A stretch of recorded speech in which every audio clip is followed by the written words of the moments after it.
जानिए कर्नाटक के सबसे पुराने रेस्टोरेंट में से एक एमटीआर की सफलता की कहानी 1920 में शुरू होती है।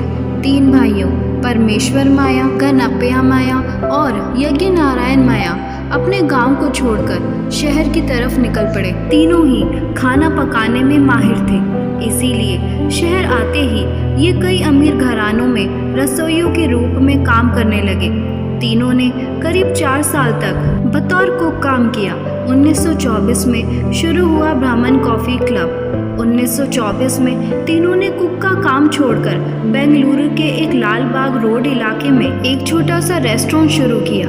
इसे नाम दिया गया ब्राह्मण कॉफ़ी क्लब। शुरुआत में यहाँ सिर्फ इडली और कॉफ़ी परोसी जाती थी। जल्द ही ये छोटा सा रेस्टोरेंट लोगों के बीच मशहूर हो गया, क्योंकि यहाँ पर कम कीमत में स्वादिष्ट इडली मिलती थी। यूरोप ट्रिप से मिला रेस्टोरेंट चलाने का आइडिया।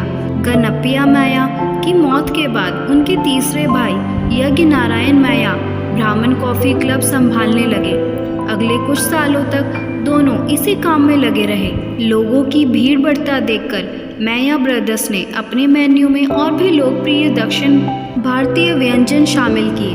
1951 में यज्ञ नारायण यूरोप ट्रिप के लिए निकले।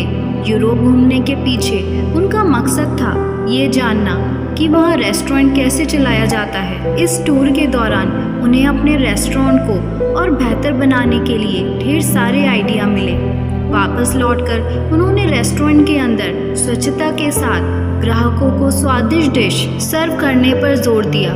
इसी समय उन्होंने अपने रेस्टोरेंट का नाम बदलकर मावली टिफ़िन रूम यानी एमटीआर कर लिया।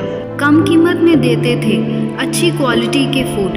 इमरजेंसी के दौरान एमटीआर जैसे कई लोकप्रिय रेस्टोरेंट को अपने फूड की कीमतों में कटौती करने को कहा गया।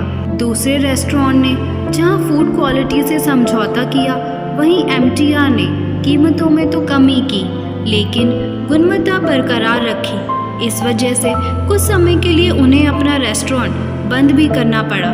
इसी दौरान उन्होंने एक छोटा सा डिपार्टमेंटल स्टोर खोला, जहां इडली, डोसा और अन्य लोकप्रिय फूड आइटम्स के पैक किए हुए मिश्रण बेचे जाते थे। ये एक्सपेरिमेंट लोकप्रिय हुए। इमरजेंसी हटने के बाद रेस्टोरेंट फिर खोला गया। देखते ही देखते लोकप्रिय हो गया मिक्स पैक्ड आइटम्स की लोकप्रियता के कारण दोनों ने इन्हें बेचना जारी रखा। 1994 में कंपनी 2 डिवीजनों में बांट दी गई, पहला रेस्टोरेंट और दूसरा पैकेज्ड फूड। पैसे कमाने के लिए 3 भाइयों द्वारा शुरू किया गया ये सफ़र अब एक इंटरनेशनल फूड चेन और बेहद लोकप्रिय पैकेज्ड फूड ब्रांड बन गई है। कम कीमत, स्वादिष्ट भोजन और हाई क्वालिटी फूड ने एमटीआर को देखते ही देखते इतना लोकप्रिय बना दिया है कि आज इसका कारोबार करोड़ों का है। अगर ये वीडियो आपको अच्छी लगी हो तो लाइक, शेयर और सब्सक्राइब ज़रूर करें।